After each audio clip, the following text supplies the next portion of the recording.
wa kí ló ṣe tí irú àwọn méjèèjì ẹ̀mí ìmọ̀ nǹkan tó wà láàrin wọn tí wọn ò lè pera wọn pé Austin ó ṣe nǹkan báyìí ó dùn mí o kò yẹ kó ṣe bẹ́ẹ̀ o kán dẹ̀ yanjú ẹ̀ bóyá ìtẹ̀lẹ̀ náà bóyá Austin dẹ̀ ló ṣe ìtẹ̀lẹ̀ ni àbí tẹ̀lẹ̀ kán ṣáà yanjú ẹ̀ láàrin ara wọn. wọ́n máa sọ̀rọ̀ Austin Emmanuel as a director wọ́n máa sọ̀rọ̀ Ibrahim Yekin aka ìtẹ̀lẹ̀ wọ́n máa sọ as a PM. yẹn lọ kí tẹ̀lẹ̀ tó dé as a production manager ọmọ gbọ́dọ̀ sáré pé kí n sọ pé kàn má báyìí láti yà sẹ́yìn o kàn má báyìí láti ṣe o kàn má báyìí láti ṣe o the same thing Austin náà máa sọ bẹ́ẹ̀ fún pé kàn má báyìí láti ṣe o kàn má báyìí láti ṣe o. Austin ó ṣe nǹkan báyìí ó dùn mí o kò yẹ kó ṣe bẹ́ẹ̀ o kán dẹ̀ yanjú ẹ̀ bóyá ìtẹ̀lẹ̀ náà bóyá Austin dẹ̀ ló ṣe ìtẹ̀lẹ̀ ni àbí tẹ̀lẹ̀ kán ṣáà yanjú ẹ̀ láàrin ara wọn tá a fi wá ń gbọ́ lórí social media yìí pé ṣẹ́rí mo tuntun sọ lẹ́ẹ̀kan sí i ní industry yìí èmi máa ń sọ nǹkan kan tipẹ́tipẹ́ dẹ̀ ni mo ti máa ń lò mí anybody yòówù mi lè bá yàn yòdì mi fẹ́ mọ̀ nǹkan tẹ́ni yẹn ṣe fún mi nǹkan yẹn náà mo dẹ̀ ti mú kúrò. títí pósítà. no ìyẹn kọ́ ipe nǹkan tó lè fẹ́ fa ìjà láàrin mi pé kó gba girlfriend mi kí n gba girlfriend yẹ mi kì í ṣe mi ń fẹ́ yàwó industry mọ́ tipẹ́tipẹ́ dẹ̀ ni ṣóyé àwọn nǹkan tí mo wò pé ó lè fẹ́ fa ìjà wa àbówó sà a máa ná tán àwọn nǹkan tó lè fẹ́ fa ìjà wa tó lè mú wa ká máa múra wa sínú nìyẹn lẹ́yìn yẹn mi ò lè bá yàn yòdì ní industry yìí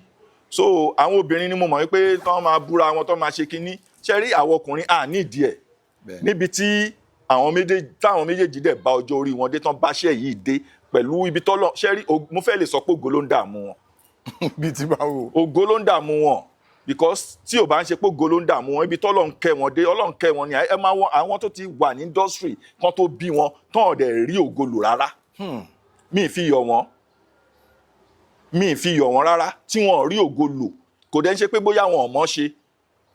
but Ọlọ́run ti kẹ́ wọn débi tó kẹ́ wọn dé yẹn nǹkan tí mo wá expect wọn káwọn méjèèjì pera wọn kán dẹ̀ unity kán unite padà mi àwọn méjèèjì ọmọ náà jẹ́ sí mi o mo fi ń bẹ̀ yín mo ń fàsìkò yìí bẹ̀ yín gbogbo ohun tó bá wà láàrin yín mo fi ìyọ̀ǹda ààyè tọ́lọ́run gbé yín dé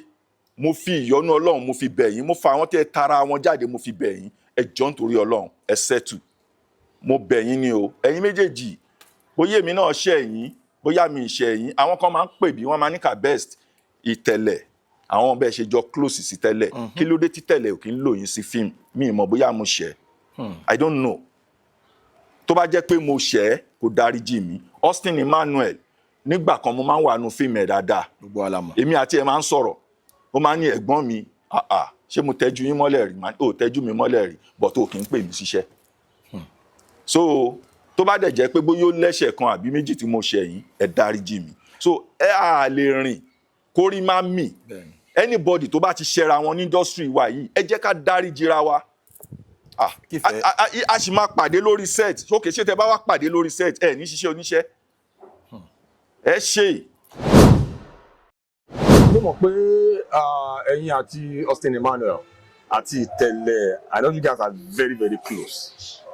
nígbà kan ní ilẹ̀ tó mọ́lẹ̀ nìyí kí ni relationship tó wà láàrin ẹ̀mẹ́tẹ̀ẹ̀ta.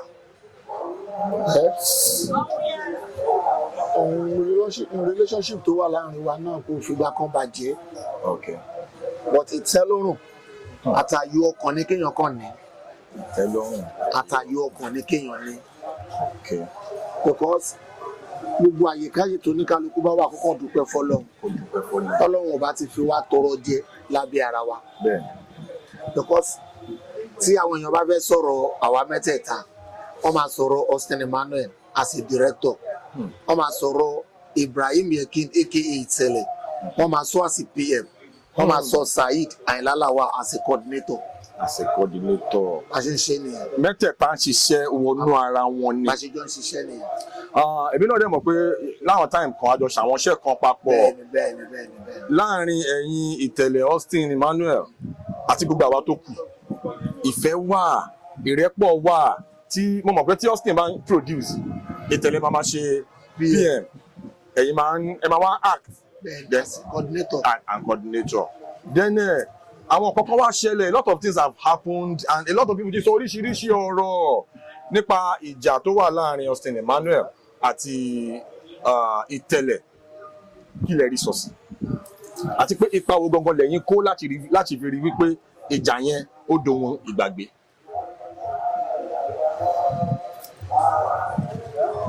ẹ̀rí pé mo wà short of word because àwọn àgbàlagbà jẹ́ ká mọ̀ pé torí ọlọ́gbọ́n lèèyàn ṣe ń gẹrun wèrè dáadáa. torí ọlọ́gbọ́n lèèyàn ṣe ń gẹrun wèrè dáadáa because ẹ bá gẹrun wèrè lápá kan tẹ́gẹ̀ dáadáa wọn ni abẹ́rẹ́ bọ́ ṣe gẹrun wèrè yìí ó dà pọ́n ti lọ fi ṣògùn owó abẹ́mọ̀ pọ̀ tóyàn bá rí tó bá gẹrun wèrè lágẹ̀mọ́lẹ̀ wọn ni abẹ́rẹ́ wèrè yìí ojú ẹ̀rẹ́ wà wálẹ̀ wọ́n ti ṣí wèrè kú olórí ẹ̀ kò sí tọ́lọ́gbọ́n bá rí oníkálukú máa deliberate lórí brain ẹ̀ pé kí ni tí wọ́n rí sí so oníbo oníkálukú ṣe perspective tó oníkálukú máa fi wọ́ ọ̀tọ̀ọ̀tọ̀ ni ṣe rí lórí ọ̀rọ̀ yẹn wọ́n ní pé nǹkan tí àwọn òṣè fẹ́ sọ̀rọ̀ tó pọ̀ jù lórí ẹ̀ ni pé tá a bá sọ̀rọ̀ sí ọmọ ní bí lásán tá a bá wá sọ̀rọ̀ sí bí ọmọ ní iye lásán so àfi ká fọgbọ́n ṣe inú ọgbọ́n tó wà ń bẹ̀ ni pé ìṣẹ̀lẹ̀rú sẹ́yọ. ìṣẹ̀lẹ̀rú sẹ́yọ. ayé ń ṣe àpérò. ìṣẹ̀lẹ̀rú sẹ́yọ.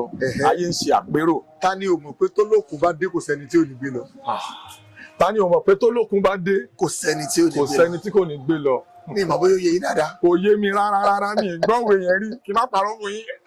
ó kẹjẹ kí n ṣàlàyé ẹ̀ fún yín ṣé mo kí bá ṣe jókòó yín sí. tómi kan bá ń rú ibi tá a jókòó sí yín sí. èmi àti yín máa sọ pé ṣé páìpù kan gba bíbá ìkọjá ni ṣé odò gba bíbá ìkọjá ni àbí bíbá ìṣe wá ń rú omi báyìí ṣé mo kó torí pé omi tó rú yẹn ò ní gbé wa lọ bọ̀ tó lókun máa ń rú bọ̀ tí òkun máa ń rú bọ̀ báyìí sì kí la máa ṣe eré kò bá sí bá ṣe sáré tó gbogbo wọn náà ló máa gbé àbí àlè sáré tó mi ó láyé sọ pé ìṣẹ̀lẹ̀rú sẹ́yọ that is omi tó bá ń rú bọ̀ láti ilẹ̀ ló ń pè bẹ́ẹ̀ ìṣẹ̀lẹ̀rú sẹ́yọ ayé à ń ṣe àpérò lọ̀rọ̀ tá à ń sọ lórí omi yẹn báyìí ń deliberate lórí yẹn ó lọ̀rọ̀ tá à ń sọ àwa ní tó lókun bá dé sẹ́ni tí ò ní gbé lọ ó ní pé gbogbo nǹkan tí gbogbo wa bá ń ṣe láyé yìí ẹ jẹ́ ká fi bẹ̀rù Ọlọ́run kún ká má ro ènìyàn ọ̀la ní kí gbogbo wa rò ká má ro ènìyàn nítorí bí ènìyàn wà ṣe rí ọ̀la wa lè má rí bẹ́ẹ̀. Okay, in one word mo fẹ́ kẹ́ describe Austin Emmanuel kẹ́ dẹ̀ describe ìtẹ̀lẹ̀ lọ́tọ̀. Okay, Austin Emmanuel bó ṣe wà kó ń ṣe ọ̀gá mi ní theatre industry. Okay, for the record. Ibrahim Yekinde ke ìtẹ̀lẹ̀ kò ń ṣọ̀gá mi àwọn méjèèjì wọn ń ṣọ̀gá mi ní industry but albarka tọ́lọ́hún gbélé wọn lọ́wọ́ àti àánú Ọlọ́run tó tètè rí gbà ṣáájú wa ṣẹgẹt and iṣẹ́ tíátà ní nǹkan kan tí o bá báyàn nídìí iṣẹ́ tíátà bóyá o ṣáájú ẹ̀ débẹ̀ àbó bá ń bẹ̀ tó bá ti lókìkí jù ẹ lọ ọ̀gá ẹ̀ nìyẹn. tó bá ti kọ́kọ́ ṣáájú ẹ̀ lókìkí. òun náà làbí tó bá ti ṣáájú èèyàn lókìkí ọ̀gá èèyàn ni. bẹ́ẹ̀ so fáàrí ni kò sọ pé lágbájá yìí kò ń ṣọ̀gá mi ò torí pé tó bá dé location tó bá ń pọ́n ẹnìyẹn lé pé Austin Emmanuel káàbọ̀ ìtẹ̀lẹ̀ káàbọ̀ torí pé wọ́n ò tí hàn wọ́n ò ní pọ́n ẹ lé o wọ́n wá lọ bọ́ síbi kan pé wọ́n lọ́n ṣe mo ṣe é ni wọ́n máa sọ fọ́lọ́run nínú kọ̀rọ̀ pé mo rẹ̀ sínú àwọn pípù ṣe mọ̀ pé tíátà ní nǹkan kan kò ń ṣe pé mo mọ art àánú ni kéèyàn rí gbà. àánú tó ṣe kókó. nǹkan tó ṣe pàtàkì jù ń bẹ̀ tó bá tún wá mọ art kọ́ lọ́n jẹ́ káyé tún rí ẹ kán tó tẹ́wọ́ gbà ẹ̀. alhamdulilayi rabbil alamin gba tí Austin àti tẹ̀lẹ́jọ wà tí Austin bá pè mí ṣiṣẹ́ Austin rí mi gẹ́gẹ́ bíi pé actor lẹ̀gbọ́n ẹ̀ torí kò ń disrespect mi rọ́ọ̀dà ó mọ̀ pé actor ni Saheed Àyìnlá Lawal tó bá ń kọ script yẹ á ti mọ̀ pé ta ló lè ṣe role Saheed Àyìnlá Lawal mi àwọn ń ṣe lọ bẹ́ẹ̀ ìgbà tí ìtẹ̀lẹ́ wa fẹ́ ya Anini ó wá ní abansin ẹ̀yin ni máa fi ṣe ọfíìsà Káyọ̀dé tó mú Anini àmọ́ mo fẹ́ jẹ́ kẹ́ ẹ mọ̀ nǹkan kan o kò kí ń ṣe Austin ló sọ pé kóun fún mi ní role yìí o òun casting yín fúnra òun ẹ̀yin lẹ lè play role yìí torí pé òun gbogbo bá ṣe jọ ń ṣiṣẹ́ àmọ́ nǹkan tí gbogbo wa tó òun rí i pé kàkà tóun máa fi lọ gbé èèyàn wá láti ta bouncing lè play role yẹn alhamdulilayi rabbil alamin èmi ló fi ṣe role yẹn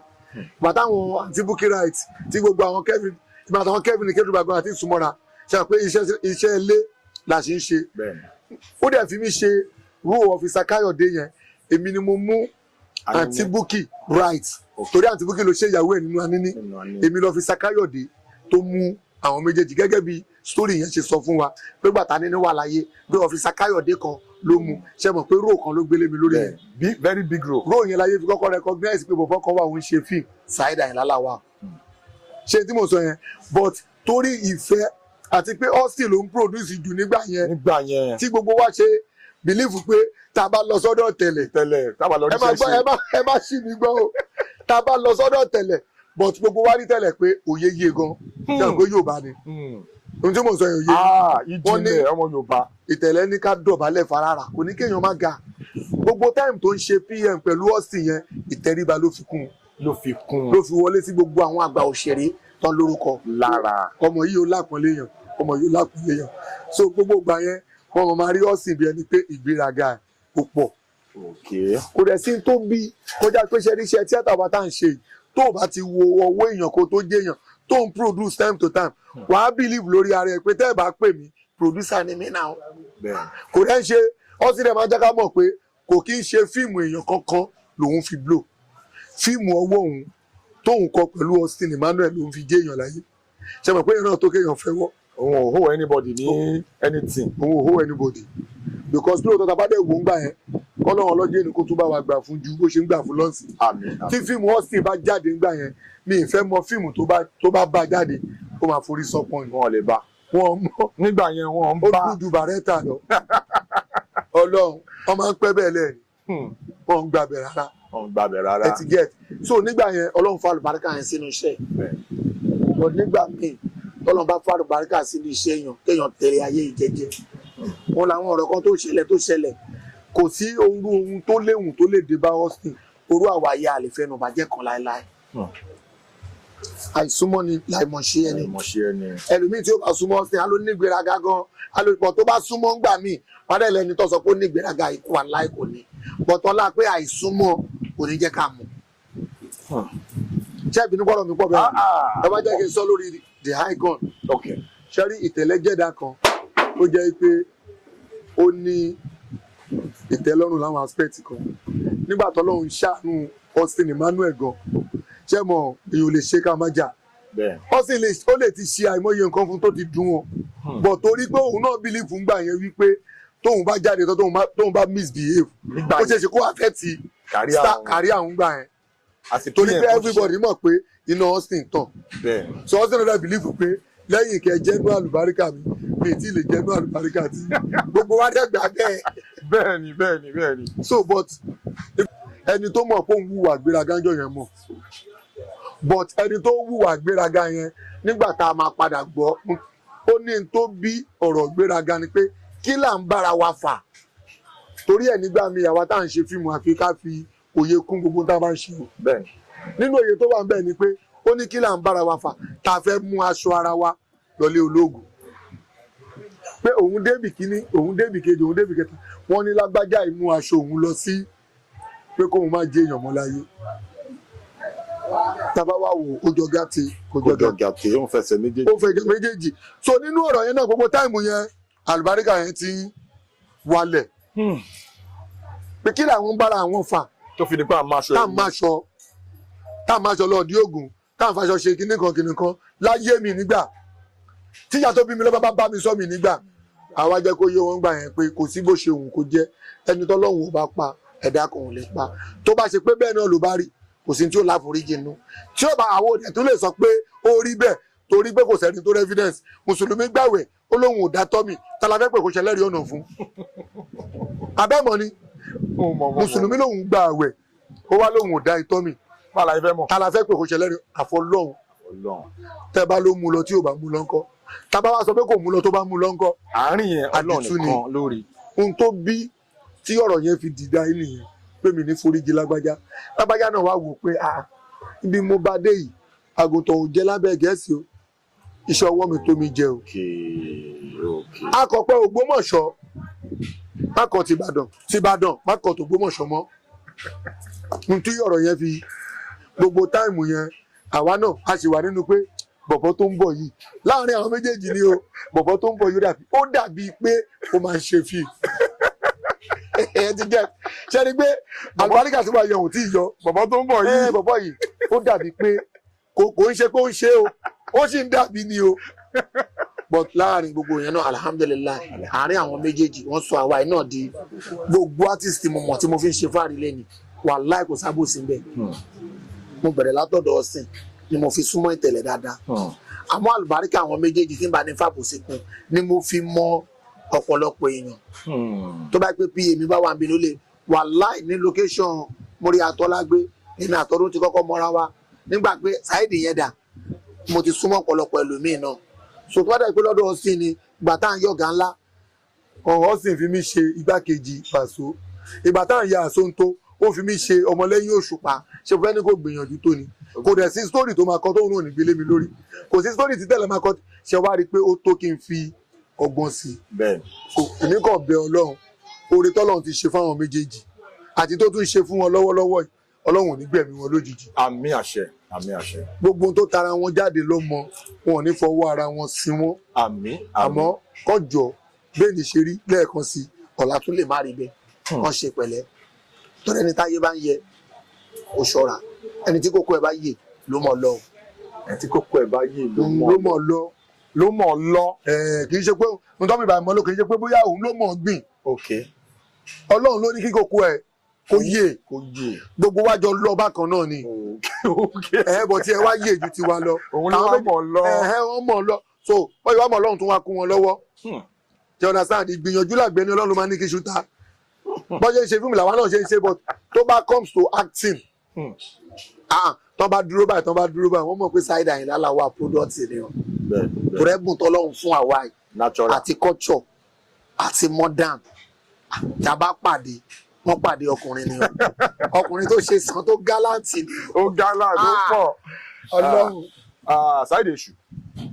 ọ̀rọ̀ Aisha Raji pẹ̀lú Austin Emmanuel ọ̀rọ̀ yẹn dá họ́wùhọ́wù lẹ̀ gan mo dẹ̀ mọ̀ pé ẹ̀yin dàbí ilẹ̀kùn tó rínú ó tún ròde láàrin ọ̀rọ̀ méjèèjì kí lẹ rí sí. mi ní sọ kankan lórí ẹ tí mi ò lè sọ kankan lórí ẹ ni pé ilé téèyàn bá ti fọwọ́ ẹ̀ kó yan gbọ́dọ̀ bẹ́ẹ̀ lọ́run kó wó láéláé ẹni tó ṣe tó dùn ẹ lẹ́nu ó lè ṣe tó máa dùn ẹ lọ́la. mo sọ̀rọ̀ kan fún yàn kan lánàá mo kàn fi gbé làákàyè wò mo ní ọmọbìnrin kan wà bàbá ẹ̀ ní abọ́ rẹ̀ ìlú yẹn bí bàbá ẹ̀ ṣe wá jẹ́ abọ́ rẹ̀ ìlú wọ́n wá mú ẹran èèwọ̀ tí wọ́n fẹ́ fi tòlú ọkùnrin tí wọ́n wá mú yẹn aṣọ ọmọbìnrin yẹn nífẹ̀ẹ́ ọmọkùnrin yẹn nígbà tó di òru ọ̀la wọ́n máa fi ọmọkùnrin yẹn ṣẹ́ràn ètùtù ọ̀la ọlọ́la ìgbà tó di òru ọmọ ẹ̀yàn kan ṣoṣo tábọ̀ rẹ̀ ìlú yẹn dẹ̀ bí nìyẹn ọmọ yẹn wá jí kẹ́lẹ́kẹ́lẹ́ kó lẹ́gbẹ̀ẹ́ bàbá ẹ̀ lóru ó wá lọ tú ẹran ìwọlẹ̀ ìgbà tó wá dé àárọ̀ ọjọ́ kejì bọ́dà ṣe tú ẹran ìwọ̀ yẹn odidi ìlú yẹn máa tú ni gbogbo olú bá ń pariwo wọ́n ti tẹ́ran ìwọ̀ o ayé àwọn bàjẹ́ o ta ló dọ́rú eléyìí wò wọ́n bá tẹ gbogbo òlú nú wọ́n tẹ gbogbo ọni tó bá di ijọ́ méje onítọ̀hún náà máa fi ṣẹ́ran ètùtù ìlú yẹn nígbà tó di ijọ́ kìíní ijọ́ kejì ijọ́ kẹta ọmọ yẹn ò jẹ́ nígbà tó di òkú ọ̀la tíjọ́ keje máa pé ọmọ yẹn ní bàbá mi èmi ni mo tún bàbá láyé ayé òun bàjẹ́ bàbá ò lámùmọ́ra mọ́ bàbá lọ sọ fún kábíyèsí pé ọmọ kan ṣoṣo tóun ní láyé lóbìnrin òun ló tù wọ́n bá pe gbogbo ìlú jọ nínú kan bẹ́ẹ̀ ọkọ fọmọ iṣẹ́ ràn ètùtù ìlú àbí kí ìwà àtọmú ẹ kí ó di gbére ẹ̀fìlúlẹ̀ ṣé wọn kó ti tú arákùnrin ti bí yẹn lọ ibi tó máa tú arákùnrin ti bí yẹn sí ìyẹn bọ́ sọ́wọ́ obìnrin ọlọ́lá wọ́n wá túlé ayé ẹ̀ ṣe ó wá odolówódo lọ́lá àmọ́ kò tí ì fẹ́ yẹn náà mo wá béèrè lọ́wọ́ ọmọbìnrin yẹn pé mo wá béèrè lọ́wọ́ ọmọkùnrin yẹn pé tó bá ṣe pé wọ nínú ẹni tó tú ẹ lẹ̀ àti tó sọ ẹ́ dolówó èwo ni ó yẹ kó fẹ́. question yẹn lọ fà bọ̀tẹ́ bá bí èmi ẹ tó túlẹ̀ yẹn ni torí tó bá ti pa kò ní dolówó. God bless you. Ọlọ́run lọ́jọ́ èmi kò ní takò làákà ẹ̀yìn kò ní ba làákà ẹ̀yìn jẹ́ ta ló sọ pé orí ọmọ ọjọ́ kan ò gbà kó. Ta ló sọ pé orí ọmọ ọjọ́ kan gbà kó. Orí ọmọ ọjọ́ kan gbà kó tó máa tẹ̀yìn ẹ̀ṣẹ̀ ní láàmú. Ohun tó bí sábàbí yẹn ni pé ṣe rí olóore òun lóbìnrin tó túlẹ̀ yẹn o olóore ni o onísábàbí ni o torí pé tó bá ṣe wípé bá ṣe fẹ́ fi ṣẹ́run èèwọ̀ yẹn tó bá padà dífá fún tí ẹran èèwọ̀ tó bá dífá lé lórí tẹ́ràn èèwọ̀ bá sọ pé òun kọ̀ wọ́n máa padà túlẹ̀ ni ẹ máa gbọ́ dáadáa bí ọmọbìnrin yẹn ò túlẹ̀ bọ́ padà sọ pé ó yẹ já bẹ̀rẹ̀ ètùtù tẹ́lẹ̀ bí ènìyàn ò bá gbà á wọ́n padà túlẹ̀ lọ ni ó wá lè máa ṣe rádaràda níbi rádaràda yẹn torí pé orí tó bá máa dádé inú agogo dẹ ló máa ti wá ọrùn tó bá máa lè jìgbà lẹ̀kẹ̀ inú agogo dẹ náà ni ó ti wá. èmi personally mo ti meet Babati ahọ́nzù wà sórí sẹ́tẹ̀ náà mo ti meet Austin Emmanuel lágbàdo náà láti ya iṣẹ́ yẹn ní yí ẹ̀ yẹn so later gbà yẹn èmi ò àti ìmọ̀ Austin Emmanuel ní Austin Emmanuel but time yẹn Ìtẹ̀lẹ̀ ti jẹ́ producer tó ń gbowó lọ́wọ́ marketer ó ti jẹ́ established producer nígbà yẹn so later ọlọ́run wá gbé ọwọ́ Austin Emmanuel sókè òun náà wá bẹ̀rẹ̀ sí ní shoot táwọn máa tí fíìmù Austin bá jáde ní arena tí ò bá lẹ́sẹ̀ ńlẹ̀ dáadáa fíìmù ẹ̀ máa padà fìdí rẹmi ní o ibi tí fíìmù Austin máa ń lálùbárí kàdé láwọn time yẹn so all those times Ìtẹ̀lẹ̀ ni ló máa ṣe PM nígbà yẹn ẹni náà pípa ní how possible báwo ni Ìtẹ̀lẹ̀ ṣe máa ṣe PM bó ṣe rí gangan lèmi ṣe sọ yìí so now judging from that perspective ní story tí mo rọra sọ níwọ̀nba tí mo sọ yìí kí ni experience yín nígbà yẹn kí ni relationship yín now àwọn ará lè fẹ́ mọ̀. dáhùn tara ti ta ni. mo ti sọ fún yín bí mo ti kọ́kọ́ mọ Austin Emmanuel. ok. later mo ti sọ fún yín bí Ìtẹ̀lẹ̀ ṣe wá ṣe PM Austin Emmanuel nígbà tó Austin Emmanuel náà tọ́lọ́ so ìyẹn mean pé there is a connection between Ìtẹ̀lẹ̀ àti Austin Emmanuel no doubt àárín yẹn ó láwọn kankan tó jẹ́ pé àárín àwọn méjèèjì yẹn kò sí ọ̀kankan tó mọ̀ yàtọ̀ sọ́lọ́n. bẹ́ẹ̀ni. now kí ni relationship yín pẹ̀lú àwọn méjèèjì kí ni comment yín lórí ọ̀rọ̀ yẹn lórí story tí mo kà á lẹ̀ yìí. Olúwa ṣeun you are part of that story. yeah Olúwa ṣeun pé mẹ́nu lọ síbi tí ẹ mẹ́nu lọ yẹn inú mi dùn pé wàásù ní ìtúwálé wá sáyé náà. and you are having this conversation with someone. yes. tó wà nínú fíìmù yẹn náà. yes. so nígbà yẹn tá à ń sọ yìí náà gbogbo àjọ ń kóra wa káàkiri ni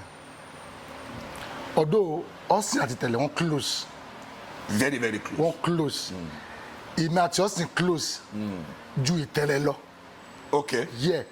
ìmọ̀ Ìtẹ̀lẹ̀ náà close yo but torí pé bí ìmọ̀ àti Austin jọ ń wà 247 àjọ ń wà 247. ẹ̀yin lè máa ń ṣe. ó dàn mo lọ síbẹ̀ mo lọ síbẹ̀ so ní gbogbo àyè dẹni fíìmù tí Austin bá direct èmi máa ṣe continuity ẹ̀. yes. fíìmù tí Ìtẹ̀lẹ̀ bá direct èmi ni máa ṣe continuity ẹ̀ tí n bá fẹ́ ya movie tèmi náà Austin ló máa direct Ìtẹ̀lẹ̀ ló máa ṣe PM. oh my God. so gbàjọ ń kọ́ra wa káàkiri. there is a synergy between the director, the continuity manager. yes. there is a synergy between the continuity manager and the producer. yes. ṣé mo gbà. you are right. so gbogbo àjọ ń kọ́ra káàkiri nígbà yẹn just Ìtẹ̀lẹ̀ bá fẹ́ ya movie nígbà yẹn ó máa pè mí máa ṣe continuity fún máa ṣe continuity fine títẹ̀lẹ̀ náà bá fẹ́ Austin náà bá fẹ́ ṣe tiẹ̀ ó máa pe Ìtẹ̀lẹ̀ máa lọ ṣe PM fún tó náà bá fẹ́ ṣe ó máa direct Austin náà máa ṣe PM fún. ìyẹn túmọ̀ sí wípé so èmi ni máa ṣe continuity. connection yẹn wà láàárín gbogbo yín gbogbo wa but connection yẹn tún wá wà láàrin gbogbo wa jura wa lọ torí pé tí producer bá gbéṣẹ́ kalẹ̀ báyìí òun àti PM àti director ló máa jọ forí lórí pé báwo la ṣe máa yanjú kínní mo dẹ̀ rántí time yẹn tí a bá ń shoot tí Ìtẹ̀lẹ̀ bá ń ṣe PM mo yẹn sọ pé there used to be a synergy between Ìtẹ̀lẹ̀ and Austin Emmanuel. yes. professionally when it comes to production. then tá a bá ń shoot tí kankan bá ṣẹlẹ̀ kí Austin tó sọ tómàtó àti Ìtẹ̀lẹ̀ bá ti wọra wọn báyìí. wọ́n ti mọ́jọ́ ń jọ bára wọn. wàhálà wọn lè máa sọ̀rọ̀ bẹ́ẹ̀ wọ́n communicate. ṣé mo parọ́. yeah. so synergy tí mò ń sọ yẹn ẹ witness gbogbo synergy. ní gbogbo gbà yẹn náà ìkan táwọn méjèèjì bá ti ṣe yẹn wọn mi yí padà. àti continuity man tómàtó lè wojú àbá wọn máa wojú mi náà ó ti lọ nìyẹn even kí a ti máa ya fíìmù lọ́wọ́. kéde ti fẹ́ dàrú. ká ti máa ya fíìmù yẹn lọ kí Ìtẹ̀lẹ̀ tó dé as a production manager mo gbọ́dọ̀ sáré pé kí n sọ pé kò má báyìí láti yà sẹ́yìn o kò má báyìí láti ṣe o kò má báyìí láti ṣe o the same thing Austin náà máa sọ bẹ́ẹ̀ fún pé kò má báyìí láti ṣe o kò má báyìí láti ṣe o and then shoot lọ nìyẹn. so mo fẹ́ kẹ́ kọ́mẹ̀ntì ní àárín yẹn lórí àárín tí mo dárúkọ yẹn as to what is happening now nǹkan tó ń ṣẹlẹ̀ nísìn ní industry báyìí bí gbogbo ẹ̀ ṣe rí báyìí alihamudulilayi. inú mi kàn dùn bí wo kàn ṣe ń lọ ká ṣàmà dúpẹ́ fúnra pé àárẹ̀ wa láyà àtàláfíà inú wa dẹ̀ ń dùn síra wa. Yorùbá sọ kinní kan wọ́n sọ pé ogún ọmọdé lè ṣeré fógún ọdún. bẹ́ẹ̀ni. bọ̀ kó ṣe bíi tìjà kò dẹ̀ ṣe bíi ti kú náà. bẹ́ẹ̀ni. ṣé o ti yé bẹ́ẹ̀ ogún ọmọdé lè ṣeré fógún ọdún. tó bá ń olúkanu kó bára wọn ṣe tó bá ń olúkanu kó bọ̀ tèmi ni pé kí ìrẹ́pọ̀ ṣáà ti máa wà láàrin everybody kẹ́nìbọ̀dì máa tọrọ jẹ that is made for everybody. kí wọ́n ṣe dáadáa kẹ́nìbọ̀dì ṣáà ti máa ṣe dáadáa láyé títí ẹ̀. ojú ọ̀run ó fẹ̀. láyé fapá kanra wọn. ẹyẹ lè everybody lè ṣe títí ẹ̀. kẹ́nìbọ̀dì máa ṣe nǹkan tí kò da ìkan aburú síyàn lẹ́yìn àbí kíníkan no kò sí nǹkan tó burú nu gbogbo. okay I like that. ṣé ti rí lórí ètò yìí wọ́n máa ń sọ dáadáa fáwọn èèyàn pé the difference tó wà láàrin unscripted pẹ̀lú àwọn ètò tó kù ni pé we have conversations real conversations tí kò kí n ṣe ìta ṣẹ̀ṣẹ̀ máa pọ́n léwé ìta ṣẹ̀ṣẹ̀ máa dàbí pé à ń parọ́ we say it exactly the way it is. So now ní táìmù tí à ń sọ yìí Austin Emmanuel because mo rántí dáadáa Austin Emmanuel is not just a filmmaker man sọ fáwọn èèyàn Austin Emmanuel is a filmmaker with influence ó ní influence on the game that is tí Austin bá fẹ́ ṣiṣẹ́.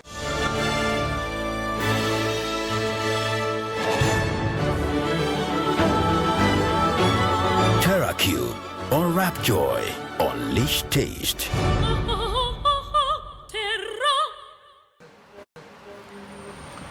ẹni tí Austin lágídí mo ti ṣe fídíò dáadáa mo ti sọ